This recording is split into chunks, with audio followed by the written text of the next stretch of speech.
Buenas tardes a todos. Damos inicio a nuestra sesión ordinaria del 21 de mayo de 2018. Doctor Cerro, tenga la amabilidad de leer el orden del día. El orden del día es el siguiente, señor presidente. Verificación del quórum, segundo lectura de excusas, tercera consideración y aprobación de la acta número 007, correspondiente a la sesión del 7 de mayo de 2018. Cuarto informe de la presidencia, comunicaciones y consultas. Quinto informe de la comisión de candidaturas. Sexto, ponencia a cargo del doctor Jaime Aguja, presidente, reflexiones sobre la reforma de la justicia. Séptimo, conclusión del proyecto de los niveles académicos. Octavo, Enrique. Está bien el orden del día. Muchas gracias. Discusión del orden del día. ¿Lo aprueban? Hay quórum, señor presidente. Muchas gracias. Ponencia a cargo del académico doctor Jaime Aguja, reflexiones sobre la reforma de la justicia. Señor presidente de la Academia Colombiana de Jurisprudencia, distinguidos dignatarios de la mesa, señores académicos, por gentil invitación del señor presidente, quiero exponer ante ustedes algunos lineamientos de lo que podría ser una reforma a la justicia en Colombia. Pareció que este es un momento interesante que amerita la reflexión de la academia, puesto que estamos en vísperas de un cambio de gobierno y todos, absolutamente todos los candidatos que yo he escuchado tienen como una de sus políticas fundamentales acoger una reforma a la justicia. Yo me daba la tarea de hacer una síntesis de lo que han sido algunas de las conclusiones, por lo menos de las tres últimas comisiones que se han integrado para reformar la justicia, en las cuales me ha tocado participar por X o Y razón, en una que fue la Comisión Movimiento, porque en ese momento yo era el presidente de la Corte Suprema, y en otras porque me han invitado a participar por la Fundación para la Excelencia de la Justicia, en fin. Entonces, he traído una síntesis, dijera yo, de temas, algunos que comparto con más entusiasmo, otros que no, pero simplemente quiero exponerlos para que la academia los tenga en su haber y por supuesto los analicen los distinguidos académicos. Unas preguntas. La primera, ¿por qué hay que reformar la justicia? Sería lo primero que uno se preguntaría. Porque no se puede concebir la paz ni la seguridad ciudadana, el progreso de un pueblo, su bienestar, su inclusión en un mundo globalizado, que es lo que pretendemos, su triunfo frente a la corrupción, sino mediante una justicia sólida, autónoma e independiente, plural, solidaria, organizada, limpia, moderna, cumplida, sintonizada con las necesidades de los justiciables y con las exigencias del tráfico contemporáneo. Con las circunstancias de los últimos tiempos, donde la corrupción generalizada invade el país, se viene asomando incluso a miembros o exmiembros de las altas cortes, se torna necesario volver a una reflexión sobre una necesidad inaplazable de realizar una forma integral a la justicia en Colombia, que se viene intentando ya desde hace 20 años y no ha podido salir por X o Y razón. Ha llegado el momento de que el problema de la justicia deje de ser contemplado parcialmente, como si todo se redujera a un tema de congestión judicial o de impunidad, por relevantes que sean estos temas, para contemplar otros de acentuada significación que deben tenerse en cuenta en el planteamiento de soluciones. el revolcón estructural que necesita la justicia en el país va más allá de señalar lánguidamente que es un problema ético o del componente humano. Yo creo que desde el diseño mismo, en la Carta Fundamental, asoman los problemas que afronta la administración de la justicia en Colombia. Algunas de las causas, que obviamente no voy a ponerlas aquí todas, yo diría que es uno de los temas sobrediagnosticados. Simplemente voy a traer algunas de las causas que yo veo para los puntos que requiero o que quiero tocarle al distinguido auditorio. Los cimientos de la rama judicial están mal planteados desde la Constitución del 91. Tenemos 5 tribunales de cierre: Corte Suprema, Corte Constitucional, Consejo de Estado. Fuera de eso, creamos para darle autonomía administrativa a la rama una corte, Consejo Superior de la Judicatura, con una sala disciplinaria que se abocó funciones jurisdiccionales para poder definir en asuntos de tutela y le tumba cosas a la Corte Suprema, al Consejo de Estado, y a veces ha tratado de hacerlo hasta con la misma Corte Constitucional. Y como si fuera poco, hoy tenemos una justicia o una jurisdicción para la justicia transicional, que es la JEP.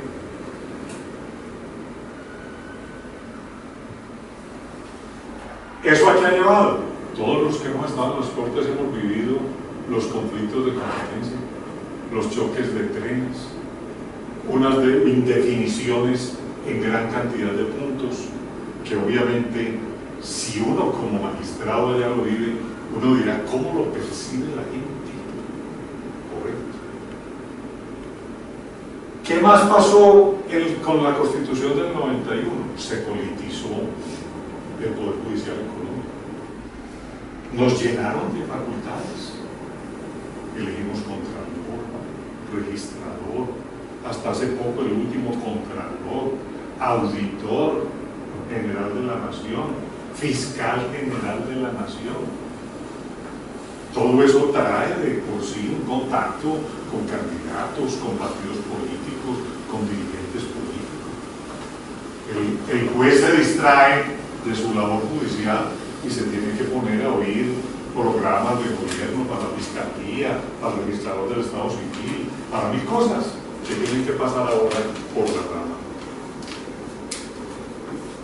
Hay seguridad jurídica, por supuesto que hay seguridad jurídica.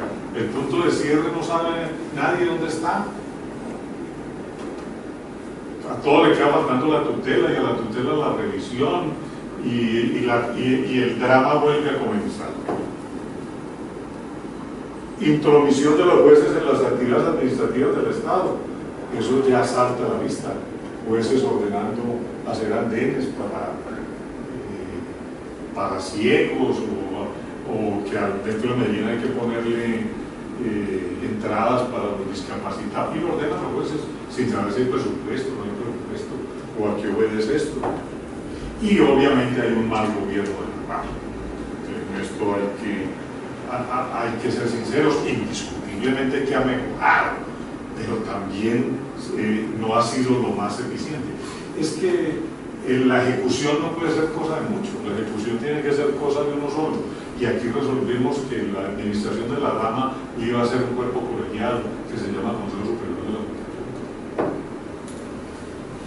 Los fundamentos de la propuesta radican en la necesidad de dar respuesta efectiva a toda la problemática que aqueja la justicia, mediante una reforma normativa a la rama judicial. Yo creo que eso es lo primero que nos tenemos que poner de acuerdo.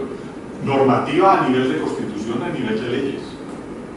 Acompañar de recomendaciones puntuales que faciliten la adopción de medidas urgentes y ordinarias que solucionen en breve tiempo y generen las condiciones idóneas para el adecuado desarrollo de la rama. Especialmente necesario dentro de los procesos de globalización en que está inmerso el país, ahora aunado a las exigencias del reacomodo del posconflicto. De allí la necesidad de que la política pública de justicia además de oportuna y eficaz, sea una prioridad para el Estado, pues con ella se contribuye no solo a la unidad nacional, sino a la pacificación que tanto necesitamos. Convertir la justicia en prioridad del Estado, de un lado reconoce la necesidad de consolidar la seguridad jurídica, de solucionar los grandes problemas nacionales, como son la corrupción, la criminalidad organizada, el narcotráfico, el paramilitarismo, etc. Y de otro, siendo prioridad, será una directriz que persuada a todos los sectores del país al apoyo y mejoramiento de la justicia. Estamos proponiendo una política de Estado que involucre toda la sociedad. Esto no puede seguir siendo una cosa puntual, sino es el tema central que debe acoger el Estado colombiano, incluyendo los sectores empresariales, nacionales e internacionales, que requieren además de seguridad jurídica para sus inversiones y negocios, y una pronta y debida justicia cuando se requiere. Planteado el propósito de manera puntual, me voy a referir a las recomendaciones prácticas que se vienen presentando en Colombia en las diferentes comisiones que han abordado el tema. Como se lo dije en el preámbulo de la intervención, no sin antes dejar en claro que las mismas son apenas un inicio de la transformación de los problemas y hace falta todo un camino por recorrer. A manera de introducción, como carta de presentación y como un punto fundamental, un sistema de justicia requiere de credibilidad y debe brindar confianza a los ciudadanos. De lo contrario, no puede cumplir su función.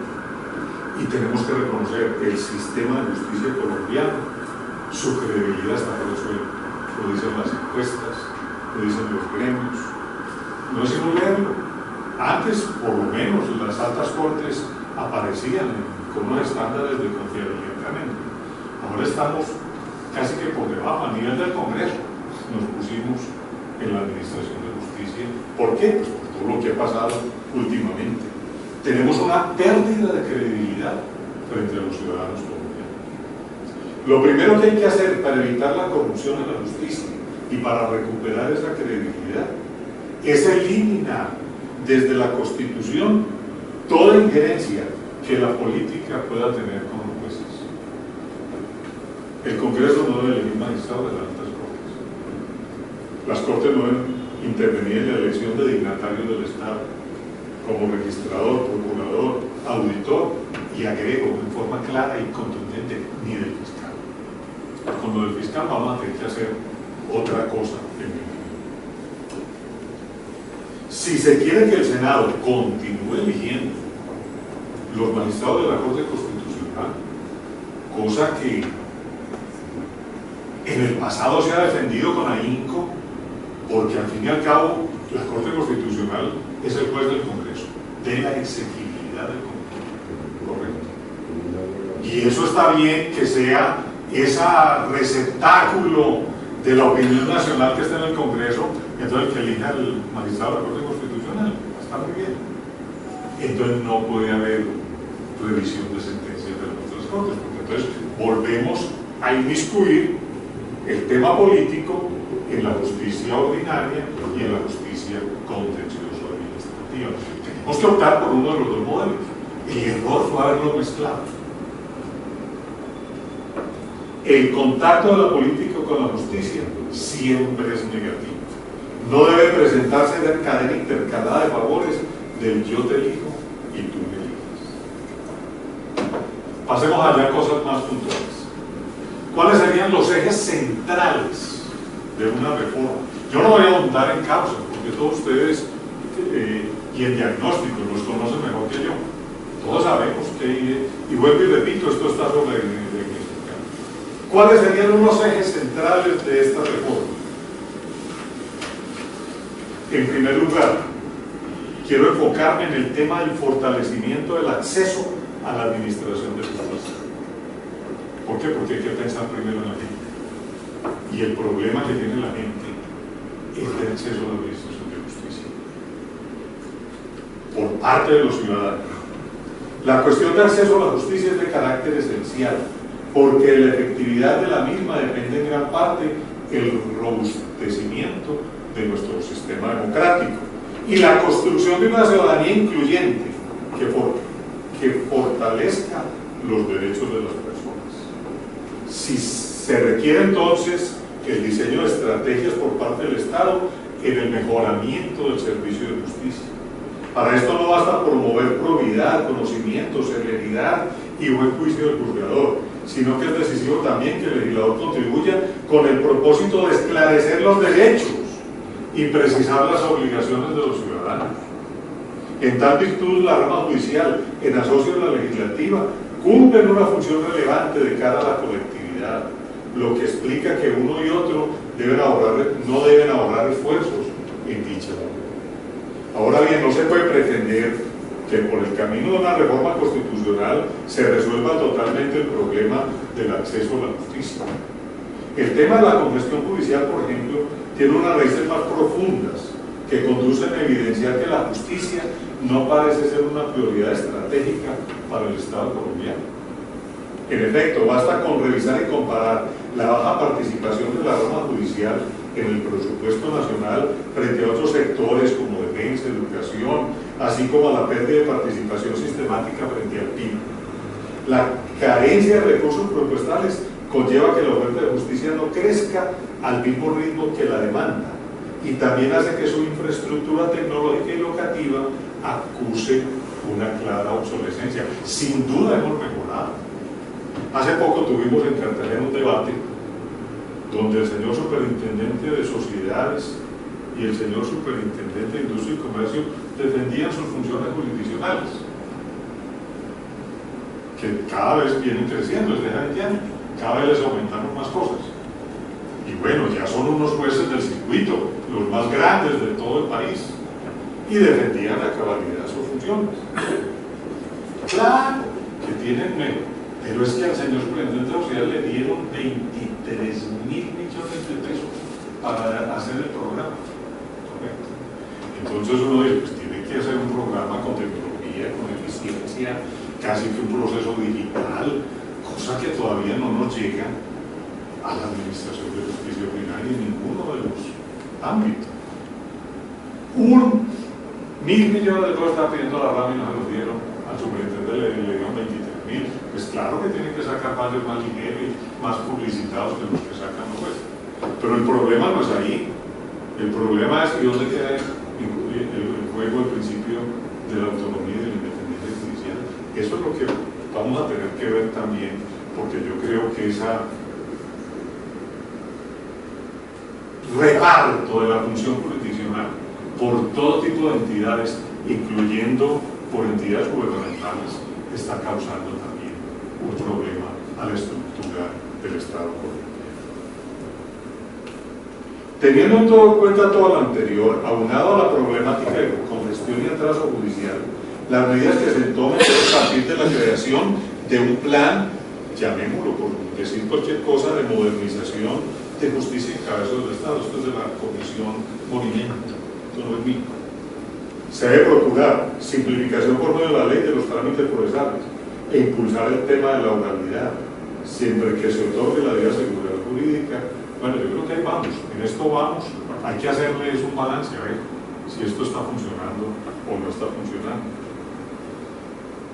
Se debe también incorporar nuevas tecnologías que faciliten el trabajo de los funcionarios, impulsar a gran escala el uso de mecanismos alternativos en la solución de conflictos, impulsar la solución rápida de las causas contenciosas judiciales menores o comunes.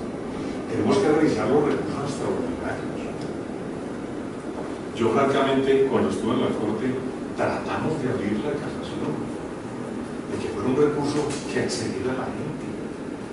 Y ahora, con las últimas reformas, es que la discrecionalidad es un peligro. Le volvieron a dar discrecionalidad al magistrado prácticamente para que desde entrada niegue el recurso a su talante, sin siquiera con abrir una discusión en el colegiado de su sala. Y empezamos otra vez a ver una regresión de la casación. La gente ya mira la casación. Si a esto vamos, en las propuestas que hay de unificar las cortes, pues va a tener que pensar uno si se justifica mantener la casación o nos volvemos como en México. Obviamente yo estoy casi que llorando al decir eso. Yo estoy enamorado de la casación y creo en ella, pero creo en ella para que cumpla una función nomofiláctica de defensa de un sistema jurídico, no para que sea instrumento para negar, sobre pretexto de que los magistrados tienen mucho trabajo, entonces cerremos la puerta y la cierran discrecionalmente. No me parece que eso sea lo correcto. Una justicia pronta, cumplida y accesible se logra respetando las garantías constitucionales consagradas en favor de los usuarios de la administración de la justicia, implementando los caminos legales existentes a su favor, desarrollando programas de descongestión y sobre todo promoviendo el cumplimiento de las obligaciones por parte del Estado y el respeto a la jurisprudencia reiterada, especialmente en materias de derechos sociales, de salud, en materia de pensiones. Hay centros de salud donde usted entra y mire el letrero, si no trae la sentencia de tutela, no le prestamos el servicio.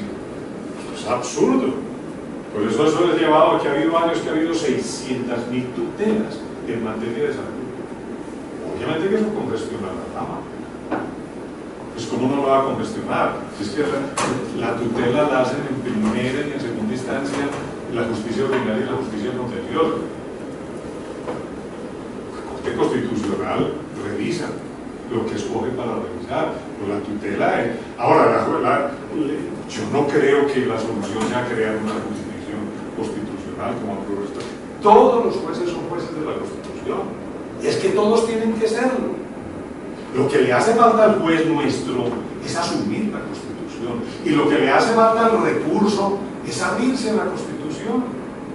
El recurso extraordinario tiene que abrirse a mirar el tema constitucional, así como los recursos ordinarios tienen que abrirse a mirar el tema constitucional, y es el juez el que tiene que abrirse a mirar el tema constitucional. Si logramos esa apertura, de pronto quitamos esa carga en que se ha convertido la acción de tutela en todo el sistema judicial. Del lado de los usuarios debe existir la conciencia de evitar el uso abusivo de la justicia, como por ejemplo el sector financiero. Es que yo me aterro cuando uno lee estadísticas y le dicen, para los que no son del tema del derecho civil y del derecho comercial, ¿cuántos procesos tiene el torrente de la justicia ordinaria? Y las estadísticas son 1.800.000, no son más. Bueno, pero eso es un tema muy grande. Y de ese 1.800.000, ¿cuántos son ejecutivos? 1.200.000. Y de ese 1.200.000, ¿cuántos son del sector financiero? 1.000.000. O sea que el sector financiero colombiano ocupa más de la mitad de la actividad judicial, simplemente por crédito mal dado, porque no estudió bien. Y obviamente sale el doctor Sarmiento a refunfuñar porque un proceso prendario y uno hipotecario se demora mucho, pero tiene más de la mitad de los jueces ocupados haciendo ejecutivo.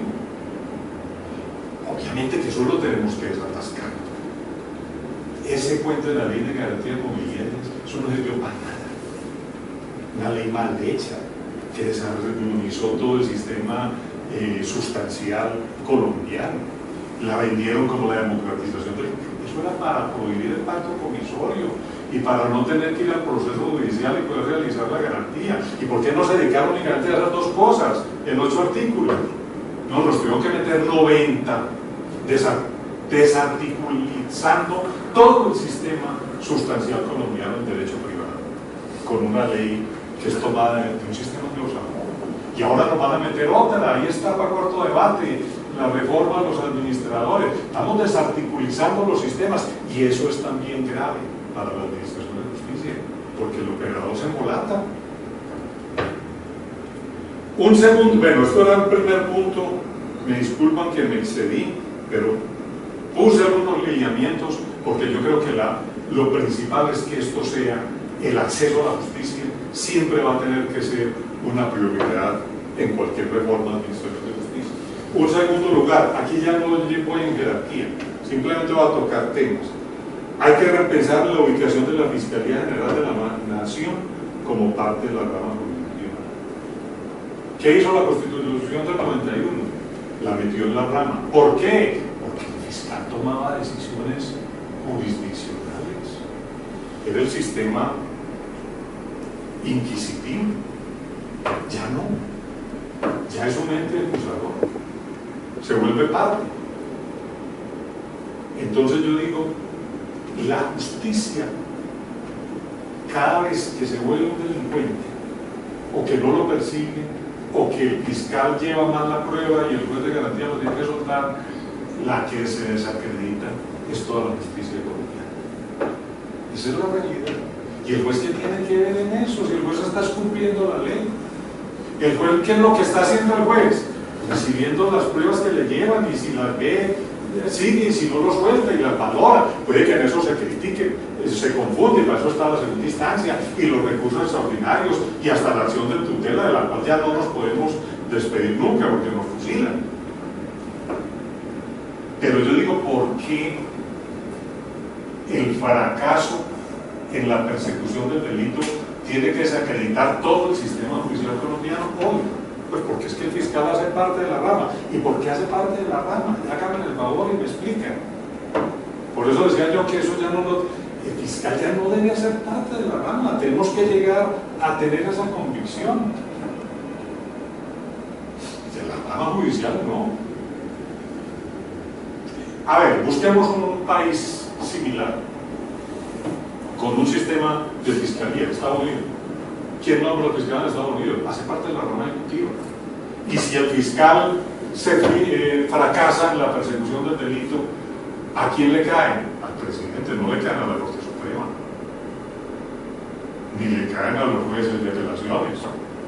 Eso allá lo tienen sagrado, aparte, infundiendo respeto, pero no combinado con las políticas. No, está muy bien que el doctor Néstor Humberto salga y que va a perseguir al uno y que va al de verificar y al otro y todo eso, pero eso no tiene por qué. Y si él tiene un éxito magnífico, lo tendrá en su haber y lo proyectará políticamente.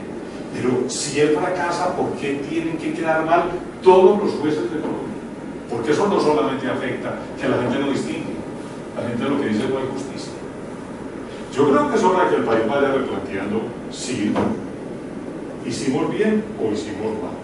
Cuando cumplía funciones jurisdiccionales en el viejo sistema de la ley 600 era lógico, y por ello la Constitución lo ubicó y por eso lo elige la Corte y se considera que es el magistrado 24 de la Corte Suprema. Hoy, con el sistema acusatorio, su función es más administrativa, más de policía judicial.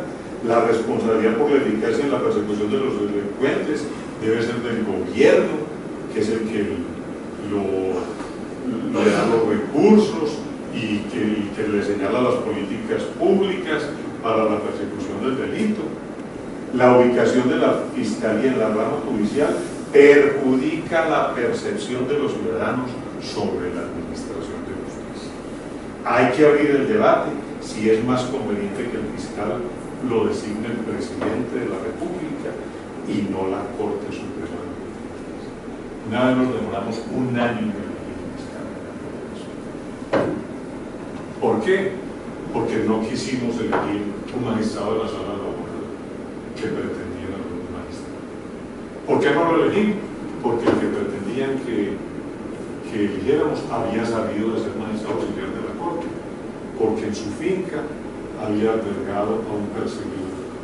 Entonces simplemente dijimos, no elegimos a ese señor en la sala laboral y punto, para reemplazar a la doctora Isabel, una señora correctísima, una jueza impoluta. No, Ave María, se paró un magistrado y nos amenazó. Hasta hoy hubo elecciones en la Corte, y hasta hoy hubo elecciones en la Corte. Un año sin elegir a nadie. Eso no puede ser así. Eso no puede pasar en una Corte Suprema.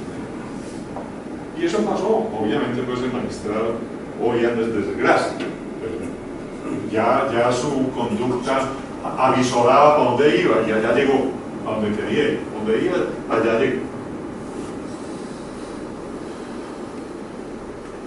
El juzgamiento de aforados.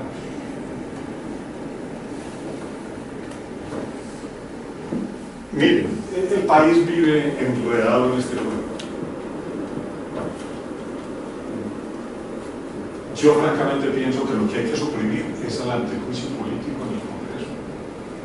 Eso déjelo para el presidente de la República si quiere, y no más. O si quiere ponerle en Constitución como tiene la de Francia, de que el presidente de la República era irresponsable, que a la larga siempre lo es, por dignidad de la República. Pero ¿para qué tenemos que hacer semejante embrollo previo para que el proceso llegue a la Corte y apenas poder comenzar a ir las cosas? Yo creo que eso, y entonces nos desgastamos, ya lo que quieren crear es otra Corte más, un tribunal de aforados, pero por Dios, ¿a qué se le ocurre? Aquí lo que hay que suprimir es el privilegio, pero no hacer otro tribunal para enredarlo más. Estamos hasta aquí de tribunales. Sería el sexto, tribunal de cierre. Yo creo que se debe mantener el fuero a los magistrados de altas cortes y a los altos funcionarios del Estado, pero que no intervenga el Congreso con un antejuicio político, la Comisión de Acusaciones, que se suprima ese antejuicio y que no se reemplace por ningún otro organismo. Es una condición de procedibilidad que tiene raíces históricas que la justificaron, pero hoy se convierte en una talanquera para llegar al juzgamiento, y obviamente eso influye, otra vez conectamos con el primer punto, en la credibilidad del pueblo colombiano. ¿Lo entiendes? Que nos demoramos mucho para llegar a que alguien cometió un delito en una alta investidura. Nos demoramos mucho para llegar a una conclusión cuando deberíamos de ser ejemplarizantes. Eso debería ser con el mayor rigor y la mayor celeridad posible para que la Corte y las Cortes puedan volver a recuperar la credibilidad de la gente. A la hora de hoy, con lo sucedido con el llamado cartel de la Toga, la sociedad no entiende la razón de un antejuicio político de esa naturaleza.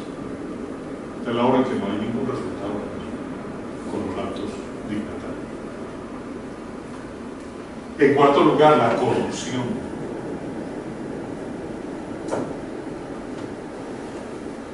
La corrupción en la justicia, esto mina. Si la justicia es la columna del hierro de una democracia, cuando la justicia se corrompe, se derriba la democracia misma.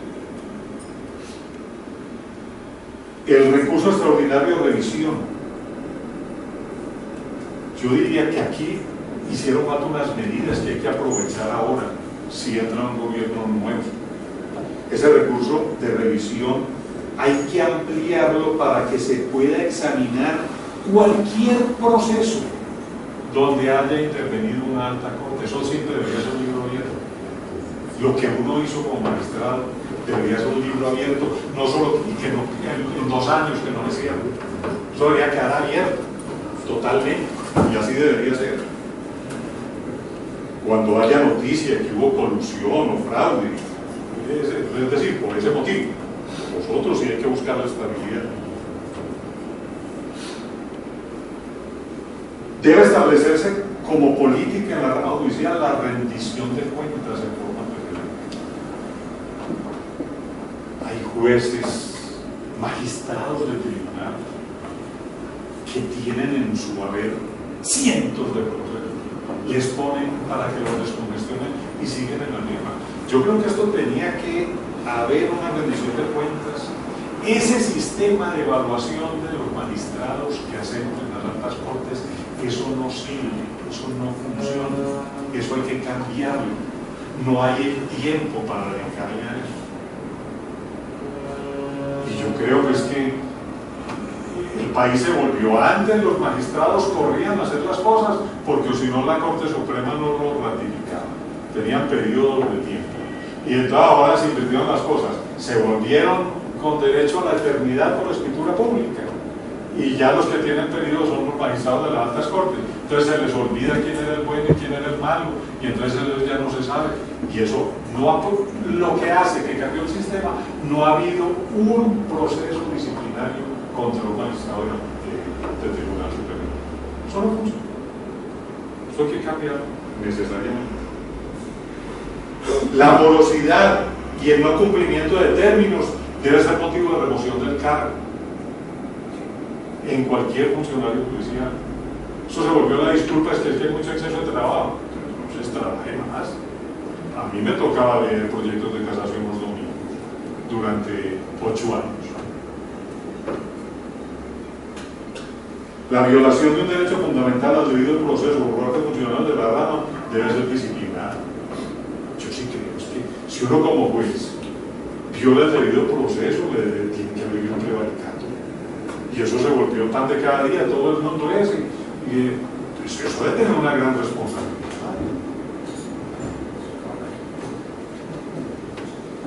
Otro eje central, en quinto lugar, resalto aquí el papel preponderante de la judicatura de cara a la construcción y actualización y aplicación del derecho legislado, haciendo concreta la voluntad abstracta del legislador. La de judicatura redondea, precisa, complementa aquellos aspectos que, por una razón u otra, no lo fueron en el campo legislativo y permite que la justicia material se torne en una realidad tangible, con rostro humano y cívico.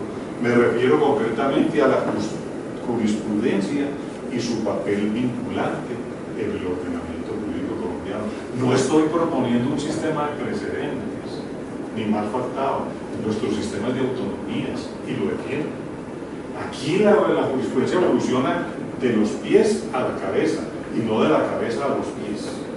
Y yo creo que el juez es el que impulsa el cambio jurisprudencial, el juez que está en contacto con la gente, con la prueba. Ese es el que lleva ese impulso, pero debe ir con justificación, con criterios, y eso llega a las altas cortes y los convence de que hay que cambiar, correcto. Pero si no se va a tener esa iniciativa, ese razonamiento, la jurisprudencia debe ser estable. Es que eso lo dice desde la ley 153 de 1887, que 3 sentencias son doctrina probable. Eso tenía un sabor dentro del sistema de autonomía. Hay que buscar la forma de rescatar el valor de la jurisprudencia.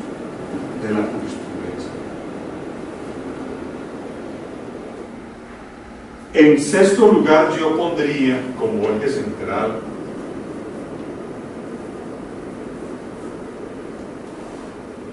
el rescate de la autonomía y la independencia judicial. Todas las reformas deben tender o deben estar encaminadas a robustecer la arquitectura institucional y el autogobierno, así como las relaciones con las demás ramas del Estado. Yo francamente creo que con la rama jurisdiccional en este país se trata. La jurisdicción especial para la paz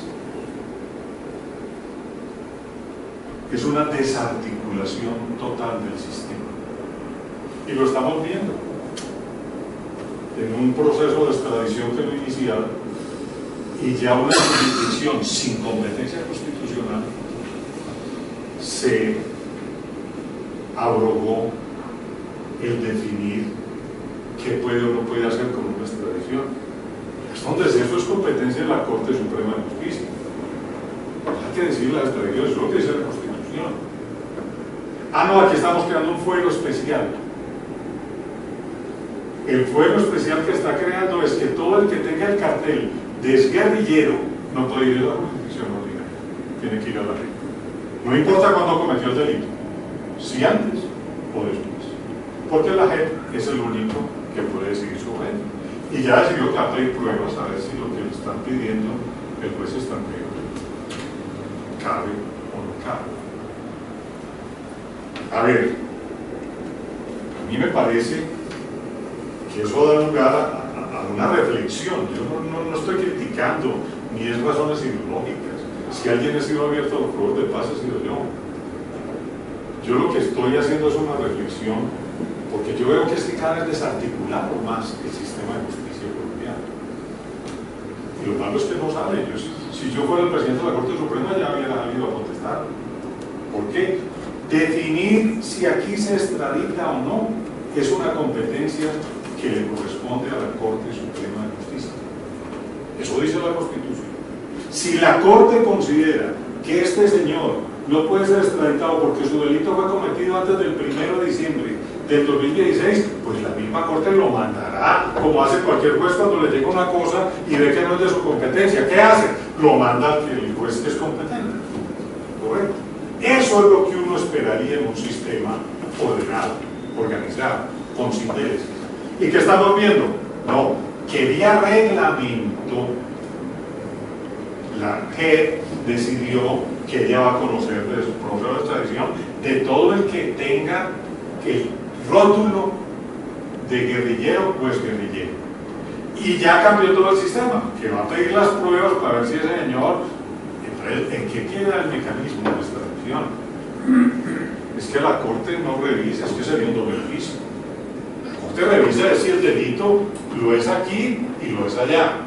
Y enseguida, ¿qué revisa? Revisa si fue cometido en el extranjero, para poder dar la extradición de un nacional colombiano.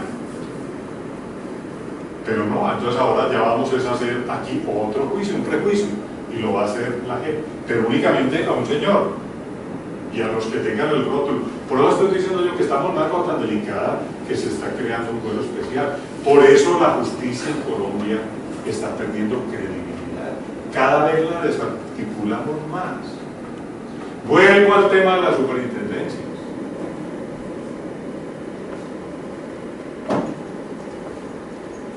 ¿Quién define los conflictos societarios, concursales? Empezamos como jugando. El trámite lo hacía el superintendente. Pero si había una objeción a un crédito, había que mandarlo al juez. Porque el que define el derecho es el juez. ¿Correcto? Y después hemos ido ya pasando, ¿no? Define usted el derecho y emite la sentencia. Y póngase en toga, ¿correcto? Más patético que un funcionario público con una toga no puede haber.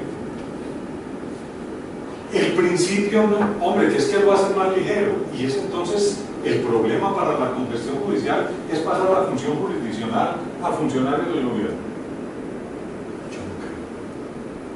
Yo no creo. Yo no creo que ese sea un Estado democrático. A mí me da mucha pena. Pero yo pregunto, ¿qué es un instante? Un instante es el momento en que el superintendente se demora en ir donde el ministro cuando el ministro lo llama. Tiene que ir. Es delegado del ministro en la sinopsis de la administración pública. Y yo digo, ¿y qué es otro instante? El momento en que el presidente de la República llama al ministro y el ministro va allá. Y no solamente el presidente de la República, el secretario jurídico de la presidencia llama y a los 2 minutos está el ministro haciendo el antecesor a uno. Y esos son los que van a definir la administración de justicia en Colombia. Pero es que cada vez pasan muchas cosas. Lo que iba a ser excepcional hoy se está volviendo en la regla. Que es que hay una sentencia en la Corte, y debería haber muchas. Es que no estamos discutiendo que en este momento eso sea ilegal. Estamos hablando de una política de Estado. Entonces cerremos los juzgados y pasemos todo para allá. Y pues claro, es que con 23.000 millones de pesos frente a 1.000 tiene que ser más eficiente, creo yo. Correcto. Que el problema también es de recursos. Es que si queremos la justicia es ver cuánto le asignamos en relación a otras agencias del Estado.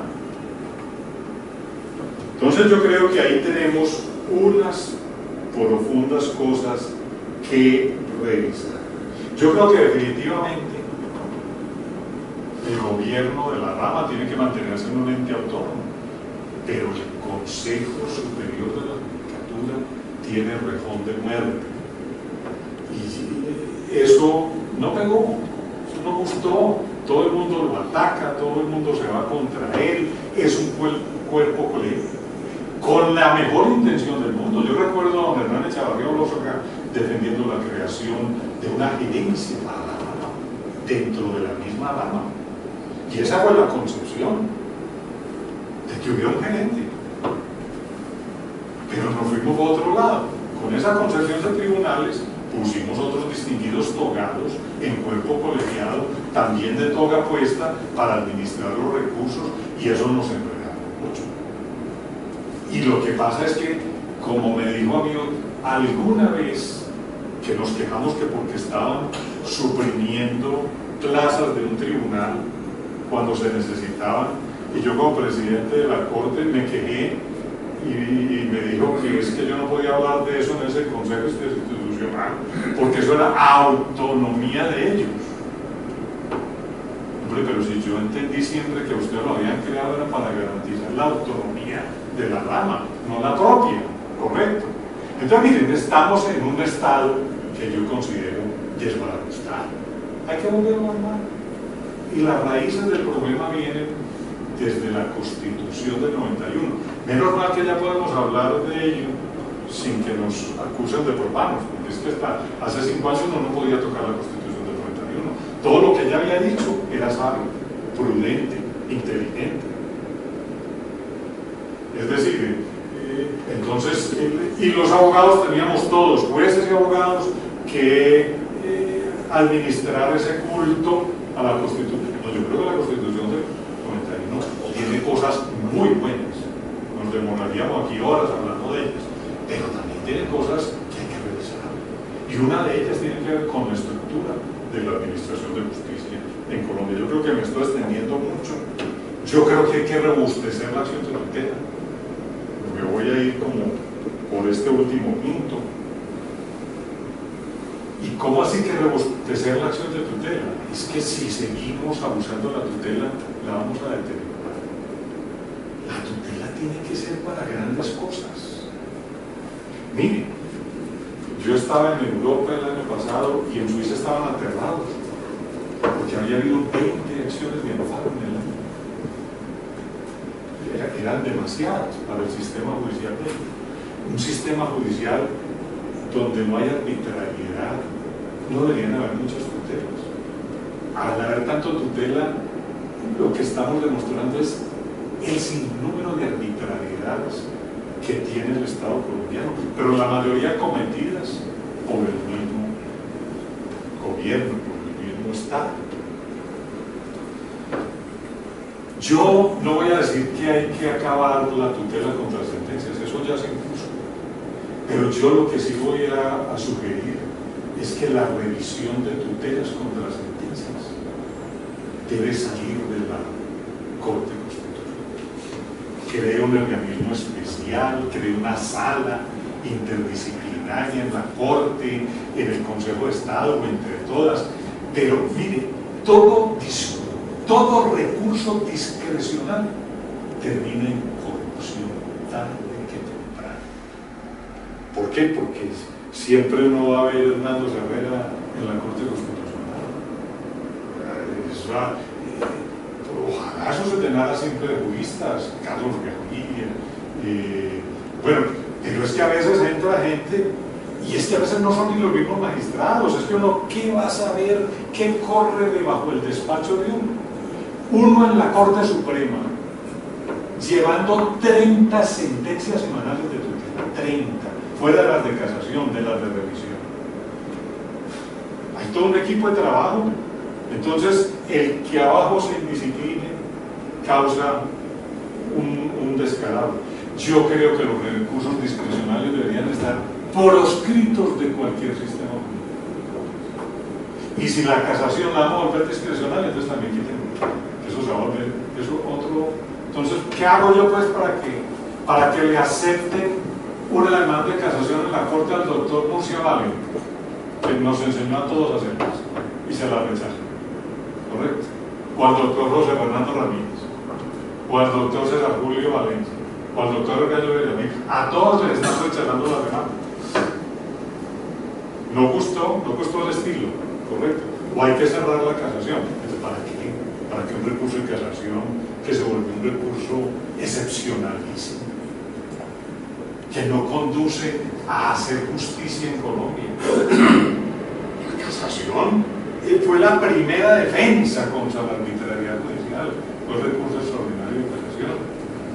Y ahora resulta que hay que buscar una casación contra la casación, porque la arbitrariedad está volviendo, es allí donde se están sonando las casaciones. Hay que repensar la disciplina de los abogados, y eso es algo que la academia debería cometer. Yo creo que eso tampoco está funcionando bien, ni la de los jueces, ni la de los abogados. Y en una propuesta de reforma a la justicia tenemos que entrar, obviamente, en un tema que atañe a nuestro gremio, a nuestra profesión, a los estudios, a la enseñanza del derecho.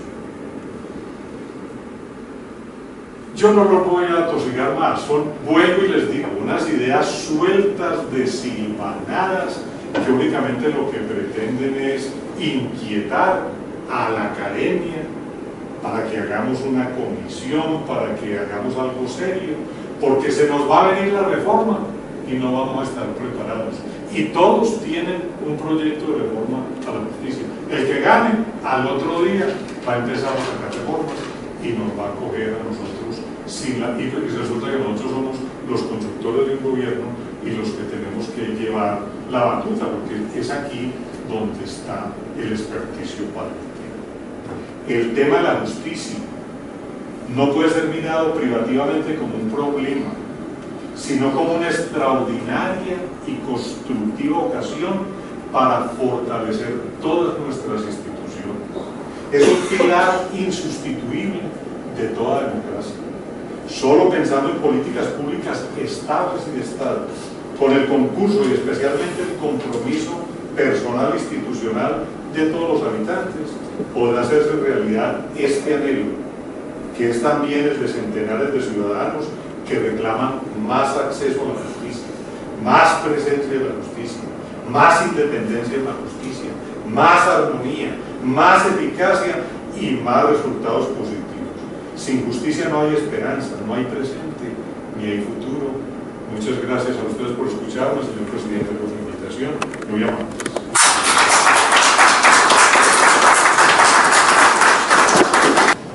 Creo que ha hecho una aproximación muy importante, no solo por los tiempos que vivimos, sino también por la categoría de que expone el tema como conocedor de las necesidades de la norma judicial. Y ha hecho una presión muy importante de que a todos nos afecta, jueces, magistrados, abogados, porque es el común denominador que nos asiste, que nos acompaña y que nos caracteriza.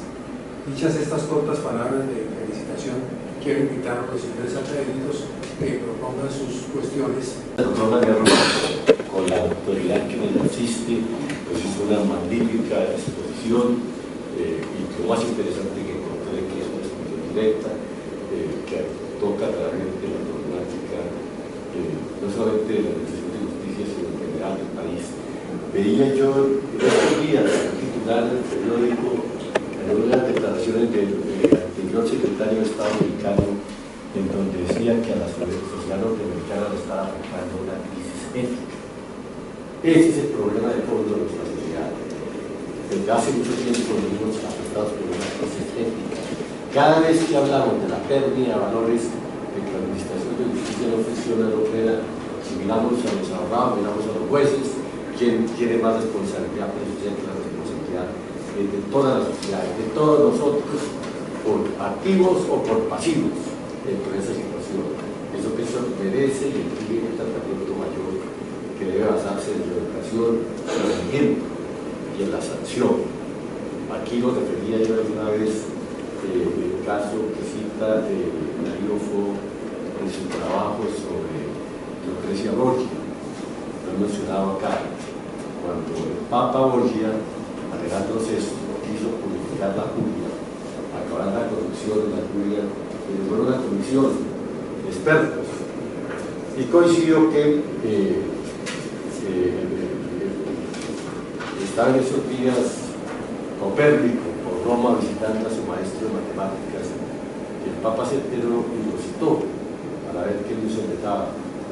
Entonces le contó el Papa Alejandro, como todos los papas, no me parece que era Borgia, integró la Comisión Anticorrupción, y todos los presidentes.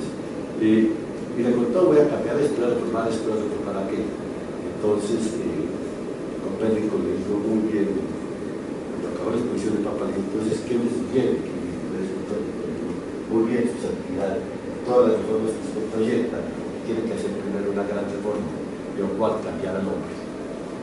Si intentamos superar esta crisis ética, esta crisis de valores en la sociedad colombiana, y insisto, eso se hace con educación, por ejemplo, y con autoridad.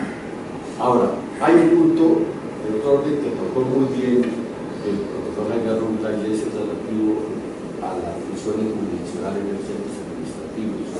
Como él bien lo dijo, por excepción, inclusive la Constitución Nacional permite que funcionarios administrativos excepcionalmente cumplan funciones jurisdiccionales, y en ese orden de ideas, aún a la Constitución del 86 se le asignó en 1969 a las Secretarías de Sociedades el conocimiento de algunos pasos de orden jurisdiccional de los trámites concursales, como sería aquel paso de la calificación y grabación de créditos, por ejemplo. Y más que eso, porque no estaba previsto así, se interpretó mal la aprobación o aprobación del acuerdo. Acreedores que en el fondo pues era una función jurisdiccional que era proteger el interés de las partes, entonces ya tenía un contenido jurisdiccional. Eso se superó en aquel entonces, y la buena experiencia de los superintendencias sociales en este campo concursal le fue ampliando facultades jurisdiccionales, pero luego el Código General del Proceso, el Código de Fabio, tiene unas normas, yo no recuerdo cuál artículo es, porque realmente no he abierto muy pocos, antes de tener mucha oportunidad. El artículo 24, que habla de que todas las controversias societarias pueden ser llevadas a las superintendencias sociedades, si acontece, por un juez. Y como bien lo notaba el doctor Arrula, pues le corresponde decir, que excepcionalmente, con un gran inconveniente de desarticulación del Estado colombiano, y es que un funcionario de origen político se vuelva juez de la República, que puede presentarse a riesgos muy grandes en la reorganización del Estado, de los mismos procesos económicos, por ejemplo. No ha sucedido, que yo sepa, pero muy bien un superintendente puede sacar de la puja de una licitación con una decisión de liquidación judicial a un competidor, por ejemplo. ¿Por qué? Porque le interesa al señor presidente de la República, o porque le interesa a determinado ministro, o porque le interesa a determinada bancada parlamentaria. Eso es muy grave. Es decir, está bien que haya ciertas funciones jurisdiccionales, como por ejemplo aquellos pasos pocos de carácter jurisdiccional que existen en el tema concursal, pero normal yo no creo. Yo creo que hay que volver, hay que fortalecer la administración de justicia, y como bien lo dijo el doctor Arrula, que presupuestar mejor, que nos quedamos de que los jueces no tienen pues más jueces.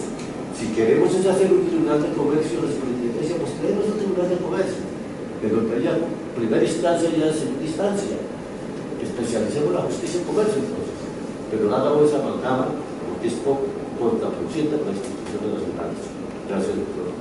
Puso una segunda instancia ante los tribunales, correcto, porque era que había unas cosas que ni siquiera tenían segunda instancia. Pero eso no es... De todas maneras, yo creo que como política, y yo no critico a los superintendentes, han cumplido una labor ejemplarizante. Afortunadamente no hemos tenido abuso, pero es un funcionario que está en una práctica política, no hay la menor duda. Y así como hay unos funcionarios excelentes, puede llegar el momento en que haya unos, ahí se mueve todo tipo de interés en una práctica política. Entonces yo creo que es el momento de volver esa política, al contrario, fortalezcamos los jueces. Mire, la jurisdicción de comercio en Medellín funcionó. Eran 4 jueces del circuito mercantil, tenían unas competencias que les había atribuido la ley, funcionó, se especializaron y eran rápidos. Y después ya el Consejo Superior los suprimió porque no había en otras partes del país, no sé si en Bucaramanga, si en Cúcuta. Bueno, de todas maneras, yo lo que advierto es exactamente eso, la necesidad de repensar si no es hora ya que empecemos no a seguir, porque es que yo le doy al doctor Reyes en el Congreso de Arbitraje algo que me preocupaba, que lo que estaba mal era la segunda instancia en los tribunales distrito, que la segunda instancia debe estar también en la superintendencia. Entonces yo digo, ay, sí, apague, vamos. Entonces, pero es que mire, usted tiene un trámite en la superintendencia administrativa y llegan a una conclusión y después conocen como jueces de esa misma conclusión. Yo creo que eso tampoco queda bien. Doctor Hernández. Desde el punto de vista, digamos, de lo que puede ser una concepción romántica de los principios que debemos acatar, yo estoy totalmente de acuerdo con lo que dice el profesor Jaime Rula, en el sentido de que todos los jueces son jueces constitucionales, pero desafortunadamente, por pensar así, todos los jueces se nos volvieron jueces constitucionales, en detrimento de la atención de los negocios que por ley deben desarrollar. Y lo digo con una experiencia propia. Me dijeron que se aceptaba ser como juez de la corte. Nunca lo había aceptado y esta ocasión dije, como una cuestión de cierre, acepto. Y una de las razones que me dieron fue que el trabajo era mío, que excepcionalmente la sala de casación civil citaría para efectos de dirimir algún conflicto con jueces. Me posicioné hace un mes y he tenido que intervenir y mañana tenemos toda la tarde 32 sesiones, unas virtuales, otras presenciales, solo de tutelas. Y eso a nivel de los jueces del circuito, de los jueces de los tribunales, es igual. Realmente no están destinados, dada la reglamentación de la ley de tutela, a darle prioridad a ese campo. Por lo tanto, yo creo que es necesaria la jurisdicción especializada de tutela. Y es que es muy sencillo. Sencillamente, en los tribunales crear la sala de tutelas, en la Corte crear la sala de tutelas, en el Consejo de Estado crear una sala de tutelas, y el juzgado de circuito lo mismo, para que se dediquen específicamente a ese punto, porque de resto está en detrimento de la administración de justicia el desempeño de la función de tutela para no resolver los demás puntos, y por eso la hago. Dos, es cierto que desde el punto de vista de principio repugna que se diga que una autoridad administrativa pueda tener funciones jurisdiccionales, pero la Constitución del 91 sentó esa siguiente y la ley 446 del 98 la desarrolló por primera vez. Por cierto, fue la ley inspirada por un amigo, Néstor Humberto Martínez. ¿Qué ocurrió durante ese etapa? Que realmente las superintendencias, que eran básicamente las que tenían funciones jurisdiccionales, abusaron al máximo de esa circunstancia, crearon sus propios procedimientos y cuando algo no les convenía decían esto es proceso de única instancia y sobre esa base trancaban cualquier control que pudiera darse. El Código General del Proceso, como lo anotó Saúl Sotomonte, en el artículo 424 establece 3 reglas que son fundamentales. Primero, se puede optar ante la justicia ordinaria o ante la autoridad administrativa con funciones jurisdiccionales. Es la decisión con prevención una vez se decide. 2. Los recursos que se adelantan ante la justicia ordinaria, de haber seguido la justicia ordinaria, caben en el proceso ante la justicia administrativa con funciones jurisdiccionales.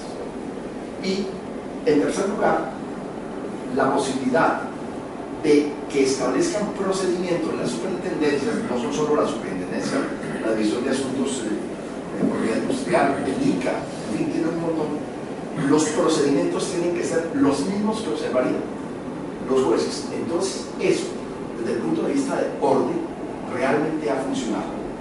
Ha funcionado. Y hay un aspecto que hay que decirlo, y lo digo como litigante, está funcionando mucho mejor la función jurisdiccional ante la superintendencia de sociedades y ante la superintendencia financiera de lo que podría darse en la de comercio ante los jueces, porque los jueces frente a ese tipo de temas de algunos procedimientos especializados realmente patinaron demasiado. Sería lo ideal, pero me parece que en este momento, desde el punto de vista práctico, la cuestión está funcionando mucho mejor y sobre todo está el control de la autoridad jurisdiccional, porque la apelación se surte si es del caso o ante el juez civil del circuito, en caso de que la demanda hubiera de presentarse ante un juez civil municipal que habría acudido a la justicia ordinaria, o ante el tribunal, lo cual abre otro camino muy importante.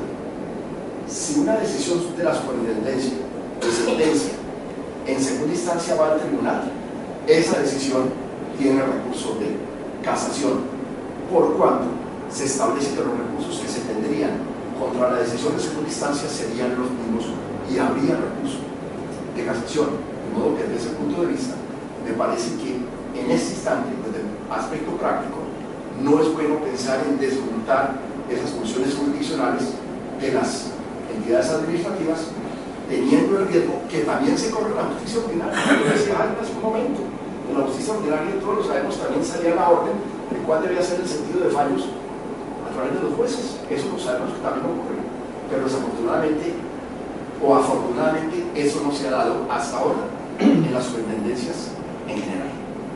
Y el otro es, si yo soy panadero y tengo una mala harina, fabricaré un mal pan. Lo mencionó Jaime al final, lástima que no hubiera profundizado un poco más en el punto.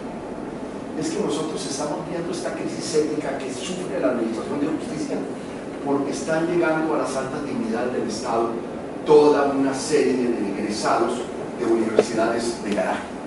Esa es una verdad de apunte.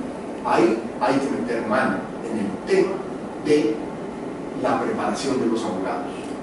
Acaba de aprobarse una ley en 4 debates y está para comisión de conciliación que ya da un primer avance, y es que exigen el examen de Estado para todos los que aspiren a litigar. No sé qué ha pasado con esa ley porque quedó como en el suspenso. Hasta ahí llegó, en conciliación. Valdría la pena que la Academia de Jurisprudencia se pronunciara sobre el tema de que se le diera pronto trámite a esa ley, porque ahí ya empezamos a poner una serie de soluciones al libertinaje de la educación, porque es que aquí se confundió la libertad de la educación con el libertinaje de la educación, y en materia de facultades de derecho se requiere, como todos sabemos, un garaje, 3 inspectores de policía, 2 abogados desocupados y un amigo en el Ministerio de Educación, y ya está funcionando la respectiva facultad de derecho. Y es aterrador, y lo digo porque el tema lo traté en la edición del libro de la parte especial de la primera edición que se agotó y sale la segunda. Cuando escribí la primera el año pasado, hacía referencia al terror de que hay 101 facultades de derecho hace año y medio. Hoy hay 116 facultades de derecho, y en la revista de enero de hace 2 meses aparecen inclusive reseñadas las 116 facultades de derecho, y ahí estamos viendo los resultados de esa mala preparación de nuestros jueces, abogados. Porque sin querer inquietarnos, conmigo logró esa inquietud natural. Muy preciso, 2 preguntas, una general y otra específica. La general, no será el momento oportuno para que la Academia sea uno de los organismos sustantivos que lidere el proceso de la reforma de la justicia, o que continúe siendo un superior protagonismo en este proceso de civilización que tú has planteado. Es así. Sin una justicia aplicada no hay democracia. Muchas cosas.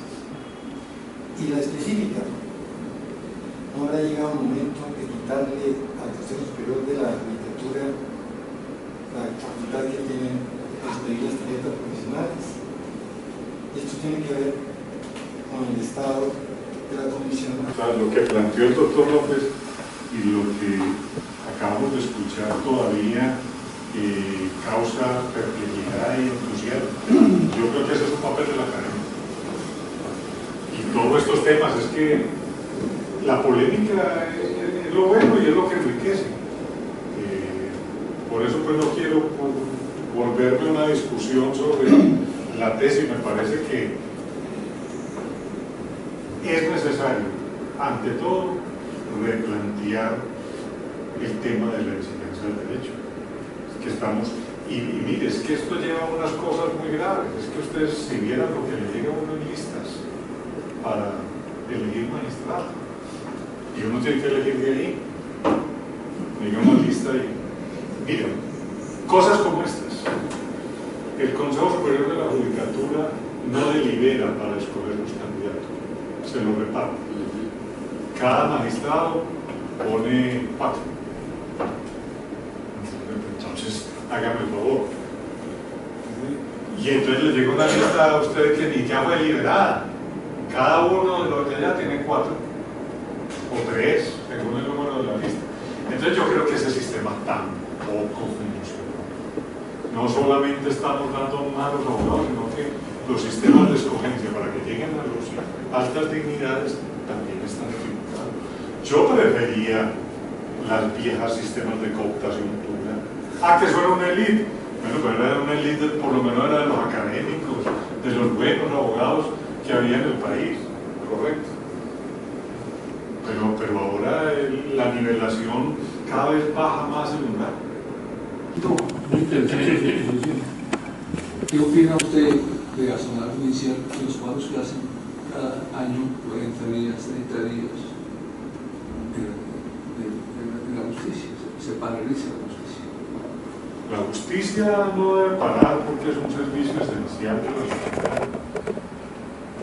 Desafortunadamente, mire, aquí entramos en un desmoronamiento total. Vino una política salarial que le elevó mucho al gran magistrado. Puso a ganar igual que un congresista. Entonces, y dejó a los magistrados de tribunal. Entonces hubo toda una reivindicación para que se acercaran. Y después a los otros, y después a los otros. Y eso es lo que hemos visto en las últimas. Yo creo que eso falta también de una política seria. Que uno tiene cuando va a hablar de políticas salariales, debe ser una política integral. Entonces el mismo Estado creó toda esa. Yo creo que en la justicia no debería haber paros, huelgas, de ese tipo de cosas. Pero el mismo Estado llegó a esa situación, creando unas desigualdades manifiestas entre un magistrado y un juez municipal, y todavía creo que persisten algunas. Gracias por tantas y tan valiosas ideas. Casi todas las comparto. Tengo algunos puntos para afinar. Quiero comenzar por referirme a lo que plantea el académico Ceró, y es que creo que el gran problema del país, incluyendo la justicia, y ya lo hemos comentado, lo han comentado parcialmente, es la estructura de pensamiento y un orden adecuado de valores dentro de esa estructura de pensamiento. Y creo que no hay nada más deformante de esa estructura ética de valores para un país que un paro de jueces o un paro de maestros, porque son los íconos del ejemplo.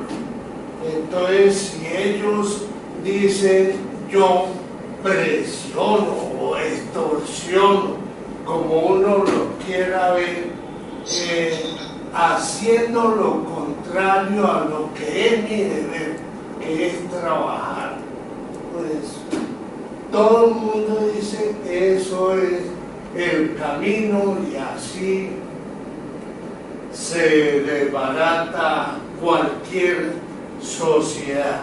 Pero bueno, eso era un punto tangencial de lo que se expuso, y luego con los aportes de Rafael y Saúl tendríamos para meses de trabajo intenso. Pero me voy a limitar a un comentario o dos, un par de puntos que me inquietan y que ya fueron tocados. Creo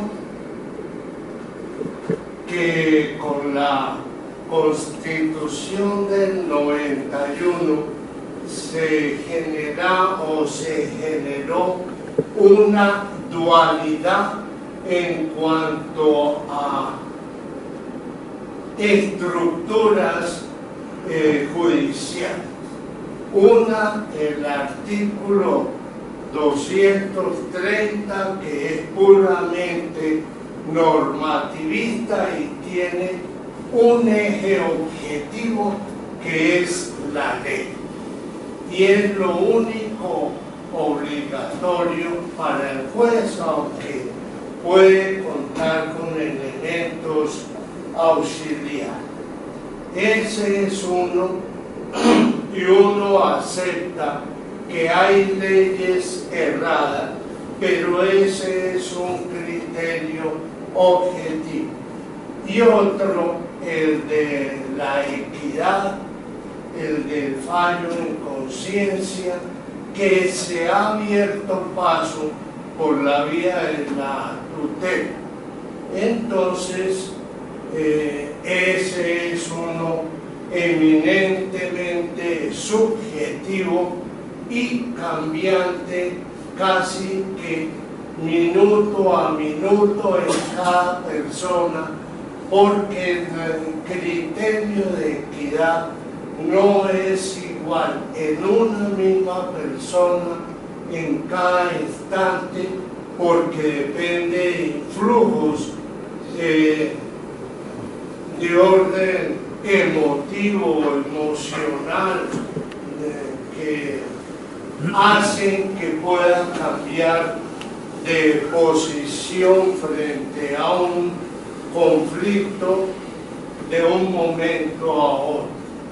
Eso tiene explicaciones no muy largas, pero es para conversarlo con más detenimiento. Cuando un juez, uno solo, tiene esos dos parámetros o sistemas de definición de un conflicto, termina acudiendo al más fácil, que es fallar en equidad.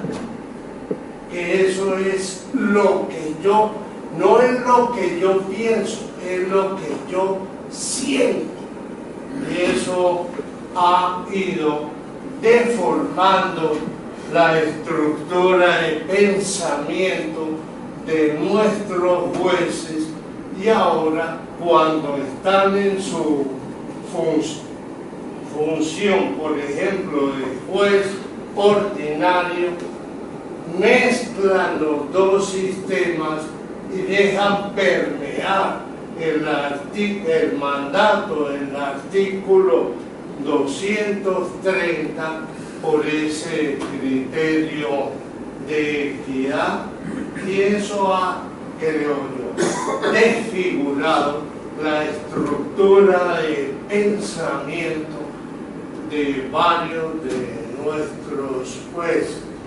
Eso quizás podría solucionarse con una jurisdicción constitucional. No lo afirmo, sino menciono que podría ser útil. Ahora, es claro, si uno toca la tutela, está muerto. Cápite de minuncio total, lanzado al último círculo del infierno. Y obviamente para un político perdió todos los votos. Entonces es intocable. Pero me gusta eso de robustecerla, entendiendo elevarla, hacerla más consecuente con un instrumento de justicia muy valioso como es, pero que no sea pernicioso para el país.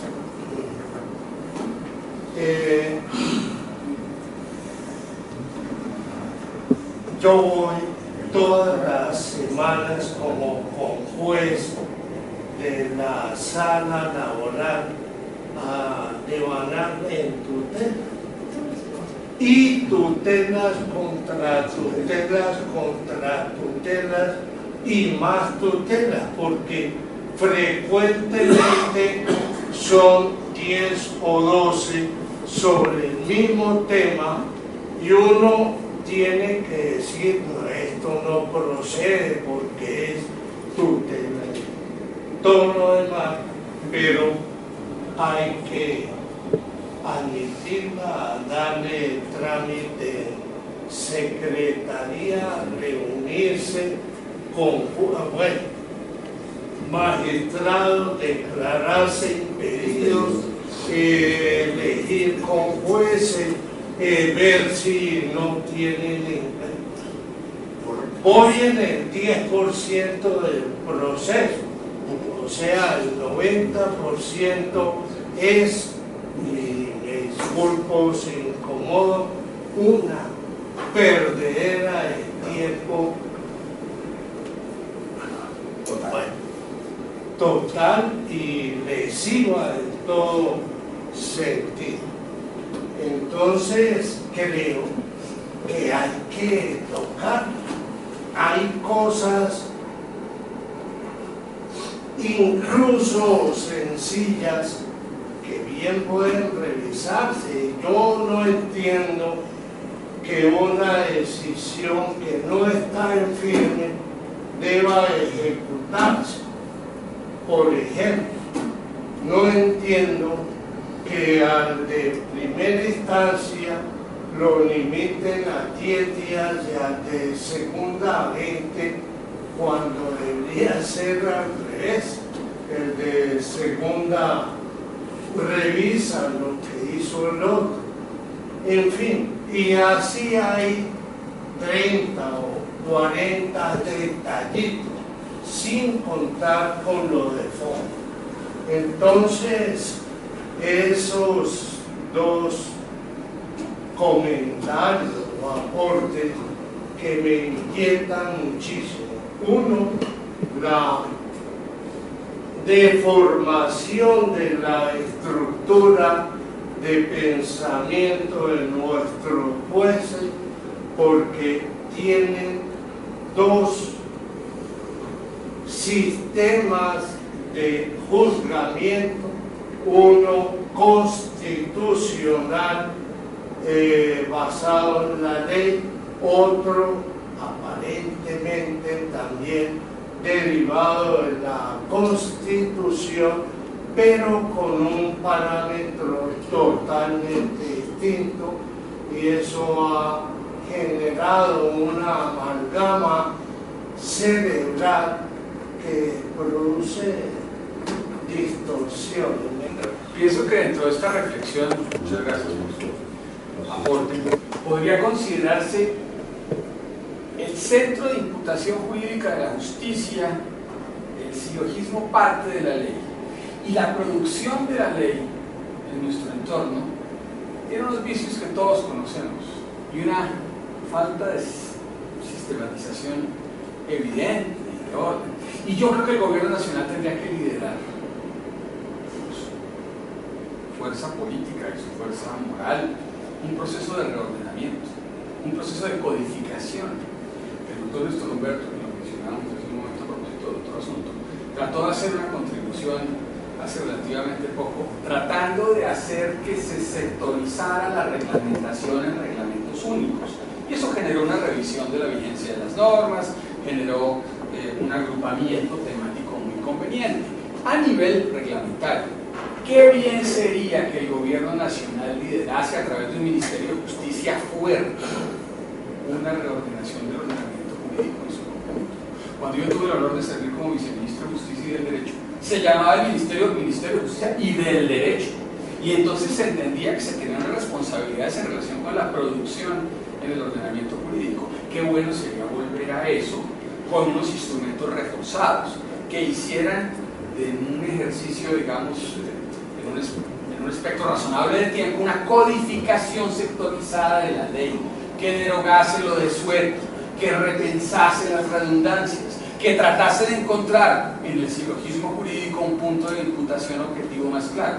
Eso redundaría, pensaría yo, en que el resultado al final del día, en punto de administración de justicia, encontrase pues un referente más claro. Yo creo que hicimos de nuestro sistema jurídico, por lo menos en derecho privado, una colcha de retas.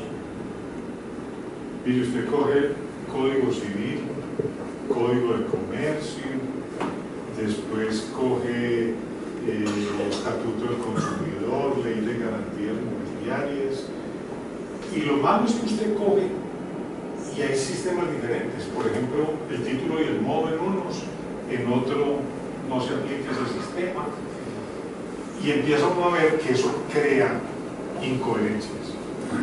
Yo creo que la mayoría de los países europeos tienen una Comisión Nacional de Codificación. En España la presidía hasta que estudió el año pasado el doctor Díaz Picasso.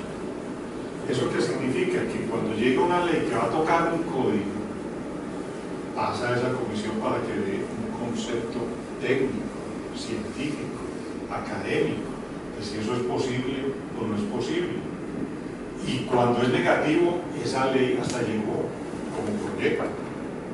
Nosotros aquí no, aquí el deporte nacional es modificar los códigos. Y como aquí los congresistas los medimos por la capacidad de presentar proyectos de ley, no de atajarlos. Correcto. Es toda la inflación legislativa que monetaria. Entonces yo estoy de acuerdo total con esa idea. A esto hay que ponerles intereses, o si no, los sistemas se desparraman. Entonces al sistema de administración de justicia, procesal, de definir derechos y todo eso, le agregamos otro. Y es que el sistema sustancial también se llena de inconvenientes y de problemas y de incoherencias. Y si es difícil para el juez dominar tantos temas, ¿cómo será pues si fuera eso lo desparramamos en un mare magnum sustancial? Yo estoy totalmente de acuerdo con esa propuesta. Excelente. Muchas gracias. Yo he sugerido que no hablemos de la reforma a la justicia, sino de la reforma a la administración de justicia, que creo que no podemos. Y que no olvidemos, porque no nos centremos solamente en la reforma de las Cortes Altas, que comencemos por la base. La cantidad de arbitrariedades que se cometen en la inspección de policía, en la los consejos de gobierno, en las comisarías de familia, en las inspecciones de la familia, es la que va generando conflictos que llegan a las últimas, a las finales. Entre los muchos mensajes de WhatsApp que mandan, hemos tenido que encontrar una nueva profesión, borrar WhatsApp. Es un importante ejercicio. Pero llega uno hace poco hablando de algo que dice la cantidad de fallas que hay en la formación de todas las profesiones en Colombia. En todas. Por herencia de una de las peores estafas que hubo en Colombia con la educación, fue la de la promoción automática. El Consejo de Estado dijo que eso estaba correcto, que la promoción automática no tenía ningún efecto negativo, y vemos que tenemos bachilleres que ni siquiera saben leer y escribir. Entonces hay que comenzar por la base. La formación práctica no existe en la formación de abogados. Es que a los abogados les dan el título y después que aprenden. Eso es un atentado contra la autoridad. Pero el examen de Estado, yo creo que el examen de Estado tampoco va a servir para nada como un preparatorio que hacen por vía de correo electrónico.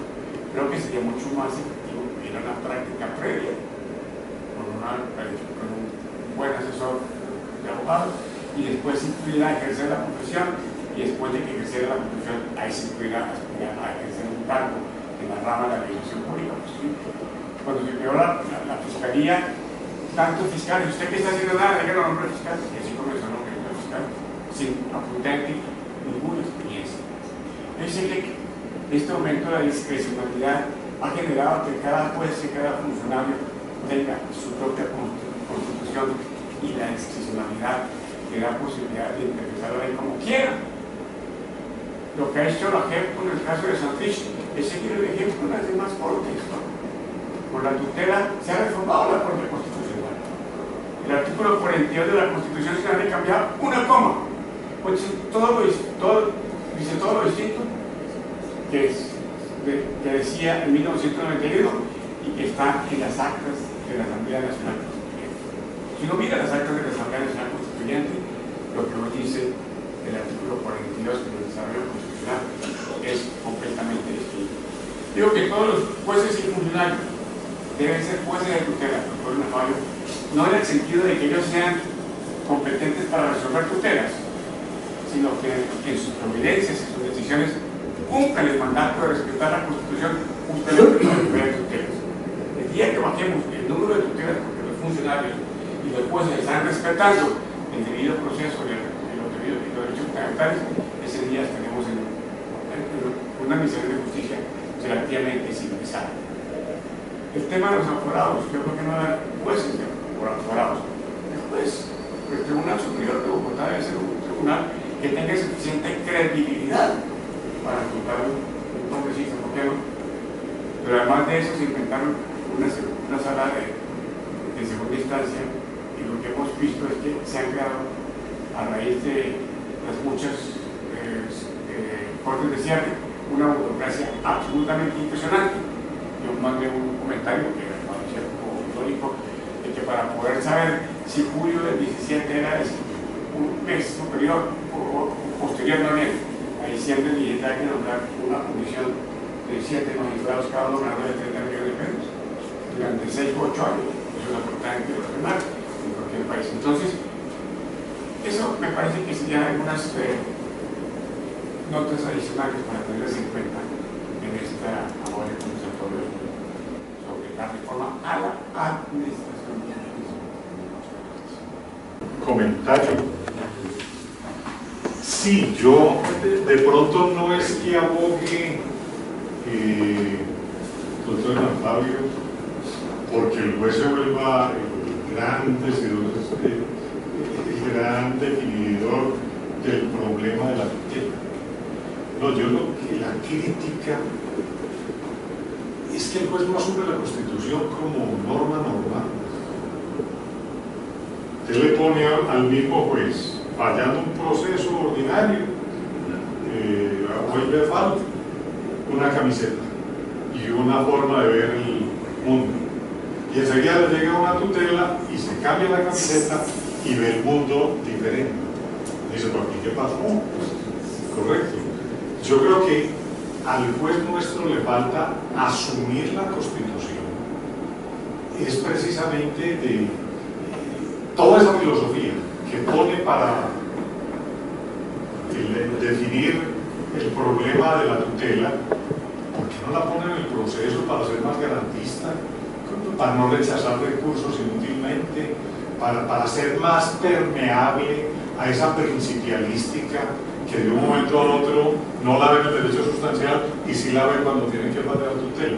Entonces, por eso el juez nuestro cede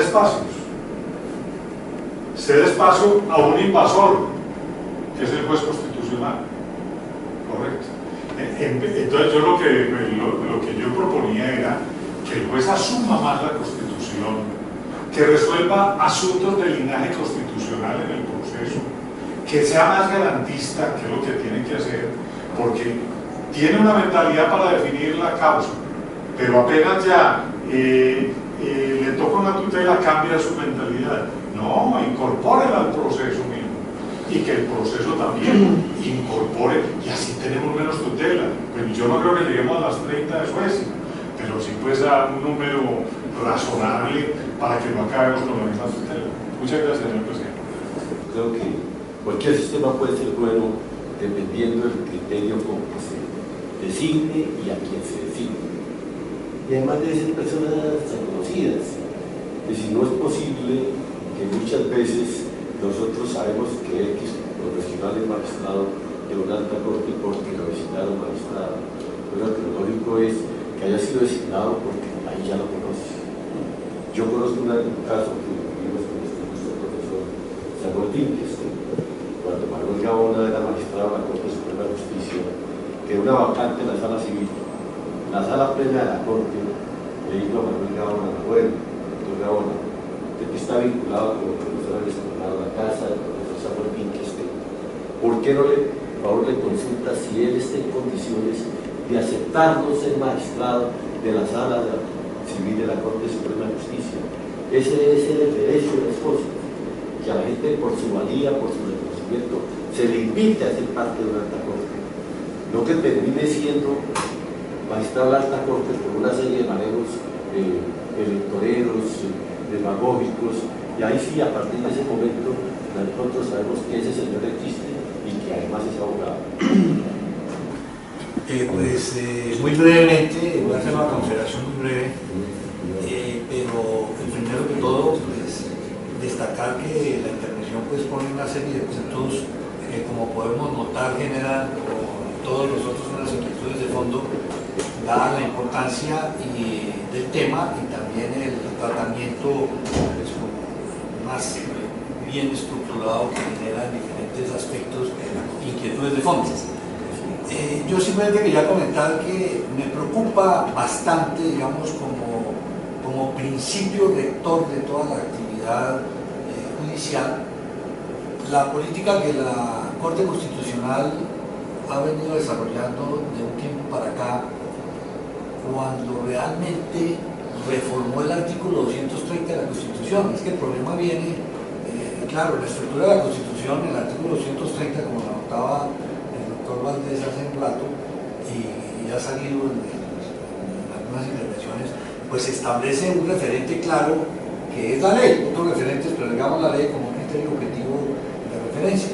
Y cuando uno toma el análisis de la jurisprudencia particular, en este caso de la Corte Constitucional, modificó el artículo 230 de la Constitución. El artículo 30 de la Constitución, ya en la modificación que le hizo la Corte Constitucional, ya no es la ley el referente inmediato y objetivo para el juzgador, sino es la jurisprudencia misma de la Corte. Entonces esto pues genera una interpretación que atiende dentro de diferentes fundamentaciones, circunstancias de diferente tipo pues, social, de equidad, etcétera, que cambia la objetividad de la ley por un criterio subjetivo, que es lo que se han ido imponiendo, que no solo en Colombia, sino en sistemas jurídicos de otros países dentro de esa tendencia. Entonces a mí me parece que eso pues es grave, porque entonces ya la subjetividad entra a jugar un papel muy importante por las circunstancias, pero no la objetividad con una norma que puede uno estar de acuerdo o no estar de acuerdo, como alguien mencionaba anteriormente, pero que por lo menos hay un referente objetivo que se presta para una interpretación, y que, recogiendo lo que usted comentaba de la autonomía del juez, que debe ir, digamos, en el análisis de los temas de abajo hacia arriba, que es la alta corte, la que en última instancia, pues, respetando esa autonomía, pero dado un viraje realmente qué debe ser o cuál debe ser la interpretación. Para eso está la jurisdicción, por eso la Constitución dice, por ejemplo, con respecto a la Corte Suprema de Justicia, que es el máximo organismo de la jurisdicción ordinaria. Entonces, si es el máximo organismo de la jurisdicción ordinaria, es el máximo organismo para hacer la interpretación de las normas que ya son constitucionales, o de la ley, o de la norma que ya tiene un carácter objetivo. Pero cuando nos salimos de ese referente y empezamos a tener un referente ya subjetivo, pues toda la estructura se empieza a resquebrajar.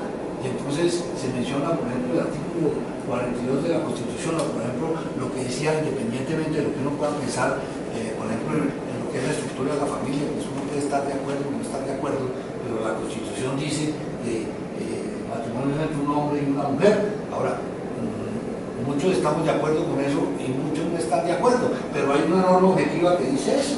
Entonces yo no puedo, por una interpretación subjetiva, porque es que la circunstancia, la situación, el derecho de las minorías y la situación, entonces resulta que ese artículo, la jurisprudencia lo va cambiando y resulta que ya no es ese artículo, pero uno puede tomar varios artículos Entonces me parece que ese es un tema puntual de fondo en la estructura de la administración de justicia y en toda la estructura que me parece que hay que ponerle el mayor cuidado, porque entonces todo se desvanece y van resultando ya en la práctica cantidad de problemas de que entonces se van arrogando uno de funciones que no le corresponden, nosotros otras que tampoco le corresponden, entonces todo se empieza a desorganizar. Digamos eso dentro de la estructura inmediata me parece que es un punto clave que hay que tener en cuenta y que hay que ponerle mucho cuidado porque es, desde mi punto de vista, central dentro de la estructura de la justicia. Hay otros temas que son importantísimos, la enseñanza del derecho, otra serie de temas muy importantes, pero que son más a mediano y largo plazo y no de forma inmediata. Estos son puntos que me parece, sin descuidar los otros, de pronto para analizar hay que sectorizar y formar comisiones para analizar diferentes aspectos, porque lo que sale a reducir es que este tema es muy rico de matices y todos muy importantes, pero en este quería como dejar esa inquietud que me parece que es de la mayor importancia. Mil gracias. Exponer con esa vehemencia, por la que lo felicito, vino a mi cabeza lo que fue la separación de poderes, el gran logro de haber acabado el absolutismo, que era el monarca que administrara la justicia. Eso eran las audiencias indianas, y constituir un sistema separado que pudiera juzgar. Yo creo que no podemos llegar al tema francés. Me parece un poco exagerado que haya un funcionario público, y más si es elegido por el pueblo, que sea intocable, aunque en la práctica en Colombia es así. ¿Cómo conservar esa separación de poderes en esa reforma que tiene que ir de la mano con otra, a mi juicio? Es la reforma también tantas veces pospuesta, acaba de abortar, es la reforma electoral. Porque es que a través del Congreso, todo el dinero, que todos sabemos de dónde viene, se va a la financiación privada de las campañas. Eso es delicadísimo. La elección en la circunscripción nacional de un senador, eso es delicadísimo. Entonces, si uno de los tres poderes ojea, hay que fortalecerlo y que realmente represente la voluntad popular. Pero separarlo, esto tiene que estar unido a una separación del Poder Judicial para que pueda controlar a los otros poderes. Hoy en Colombia en la práctica se acabó el control, porque todos son los mismos. Ellos sabemos que proponen los nombres en el Consejo Superior de la Judicatura y a quién los manda. Mire, hasta la elección de registrador, que se encargó a los presidentes de las tres cortes, y resulta que el presidente de la Corte Suprema era Vidal Bustos.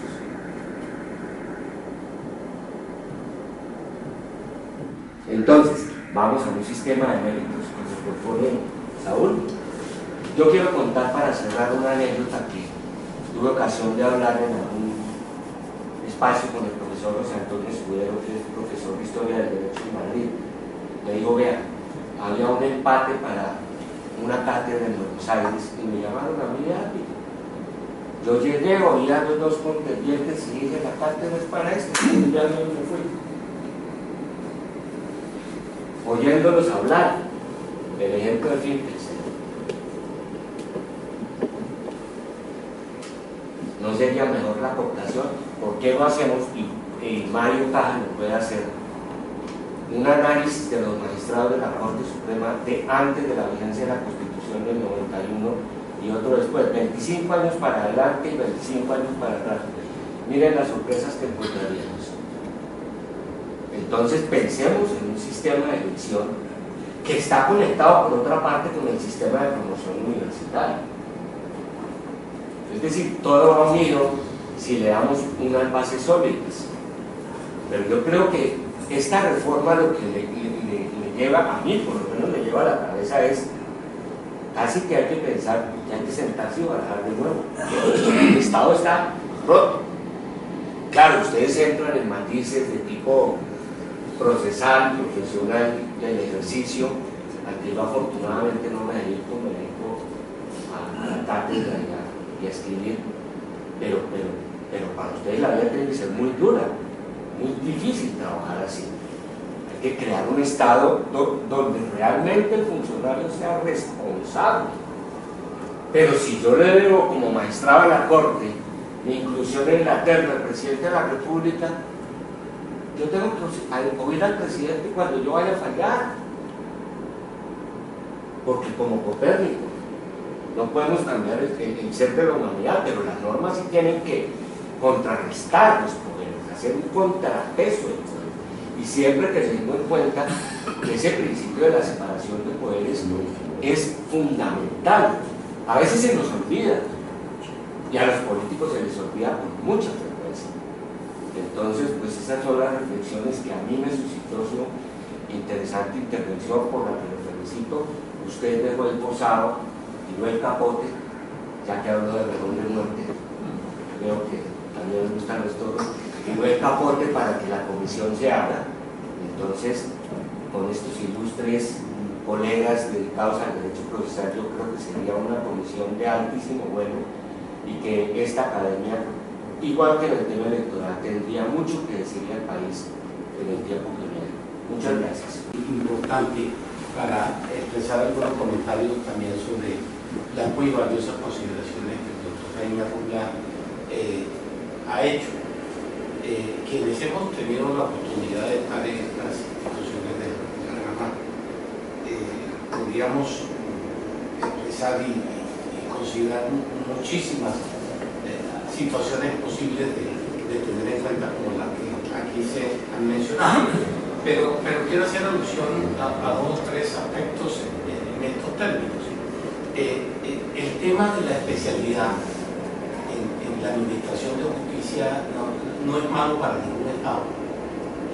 Aquí vivimos casi 200 años con dos regímenes judiciales, uno ordinario y otro especializado, aunque los ordinarios también son especiales, y eso fue altamente productivo para el país.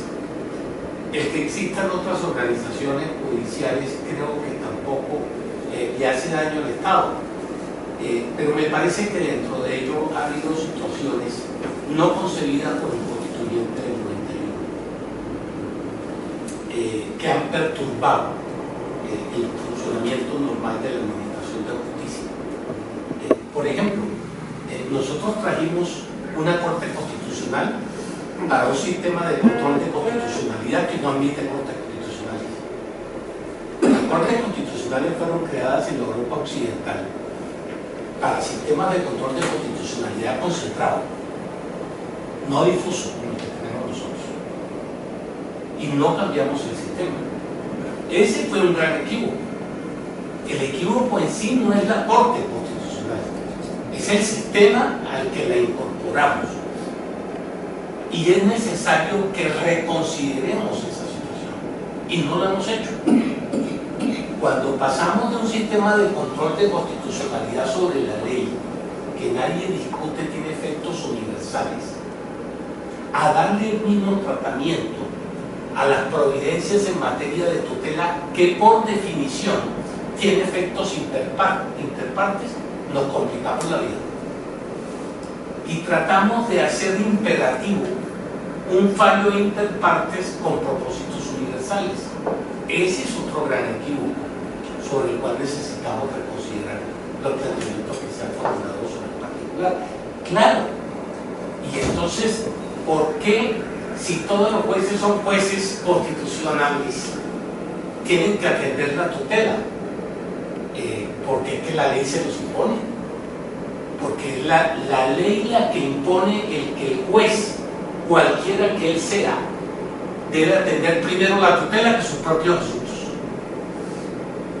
Y claro, nos han hecho creer, creo que no a todos, que el desbordamiento de la tutela se produce como consecuencia de las decisiones judiciales tardías, cosa que tampoco es cierta.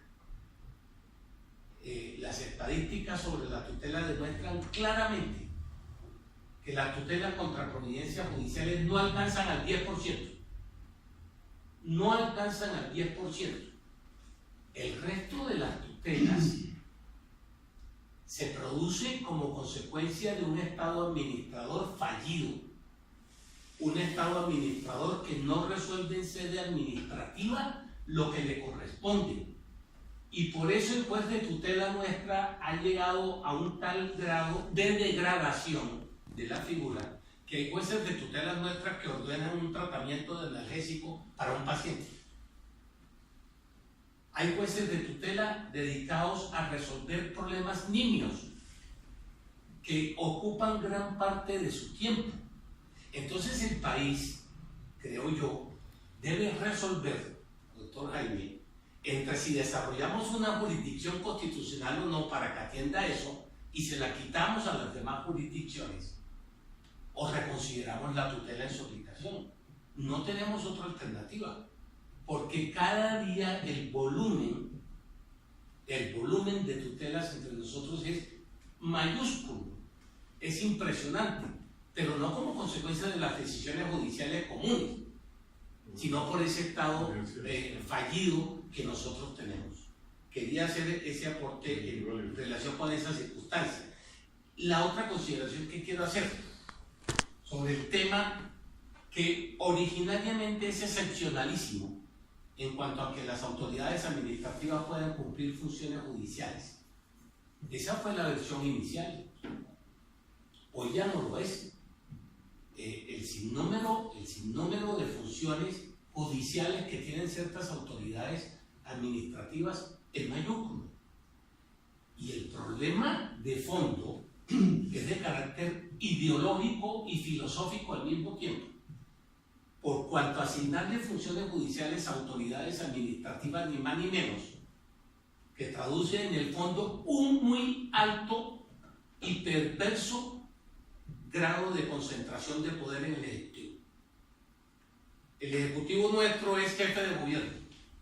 El Ejecutivo nuestro es jefe superior de la administración pública. El Ejecutivo nuestro es jefe de Estado. El Ejecutivo nuestro es jefe superior de las fuerzas militares. El Ejecutivo nuestro es legislador por excepción y de contera le encimamos funciones judiciales. Ahí hay una degradación de la estructura filosófica del Estado que termina generando en una sola de las ramas del poder público una concentración de poder impresionante. Y efectivamente, yo sé que la mayoría de los funcionarios de la administración nuestra son probos, obedecen y cumplen sus funciones, etcétera, etcétera, pero tienen que cumplir una misión estatal como autoridades administrativas. Y no es posible escindir en la concepción funcional de un funcionario de esta naturaleza su condición de administrador frente a su condición de juez. Entonces, lo que inicialmente tenía o debía tener un carácter excepcional, hoy, sin perjuicio de que se hayan creado los recursos de apelación, inclusive en el Código de Procedimiento Administrativo de lo Contencioso Administrativo, se previó la posibilidad de que contra esas decisiones de las autoridades administrativas de la naturaleza judicial existieran recursos extraordinarios. Ya estaba previsto con esa finalidad, por cuanto se observaba que cada vez eran mucho más amplias las funciones judiciales de esos funcionarios administrativos. Y un último comentario sobre la JEP. Creo que anoche quedó aclarado la competencia de la JEP para tomar la decisión que tomó. Está consignada en la reforma constitucional que la regula. La aprobó la Corte Constitucional. Sus actuaciones empiezan aún antes del proceso con la sola captura, pero quería aportar ese elemento de juicio, no ni siquiera a manera de discusión, sino aportar como información en ese sentido. Pero creo que si no lo hacemos vamos a tener grandes problemas, grandes dificultades en ese sentido. Pero repito, la concepción de una jurisdicción especial en estos términos no es nada novedoso, ni nos las inventamos nosotros, porque ha existido en otros procesos esa misma naturaleza. Y quiero concluir diciendo, señor presidente, que a mí sí me parece importante esta como una gran oportunidad para que esta academia haga presencia visible como lo ha hecho en otras oportunidades en el tema de la reforma a la Administración de Justicia. Ha estado a lo largo del tiempo en foros y seminarios propiciando reformas a la justicia y nunca hemos tenido audición por parte de las autoridades competentes para abocar estos temas. En otras palabras, no hemos sido oídos. Hoy se presenta una circunstancia distinta porque por el cambio de gobierno y por las propias circunstancias que aquejan al país y que demuestran que necesita una reingeniería total, nos permiten abocar nuevamente el tema con la posibilidad de tener, como ustedes lo han indicado, en distinta medida, un protagonismo por el bien del país, por el bien de sus instituciones y por el bien del derecho fundamentalmente. Entonces los invito a que tengan la amabilidad, quienes quieran participar en la Comisión de Reforma a la Justicia, y que organicemos un foro con ellos y se inscriban mandando simplemente una notica a la Secretaría de la Academia diciendo que quieren participar para que esto sea voluntario, sea espontáneo y nos podamos reunir. Si es muy numeroso el grupo, subdividirlo en ciertas comisiones y afrontar rápidamente un conjunto de ideas que se le puedan plantear a quien vaya a ejercer la primera magistratura después de las elecciones próximas. Creo que es una oportunidad que, como diría Acevedo y Gómez, es única y feliz y que debemos aprovecharla para eliminar las cadenas del retraso judicial que tanto nos abruma, nos aqueja y que está a punto de superarnos. Creo que con eso es todo lo que tengo que decir para no alargar la sesión.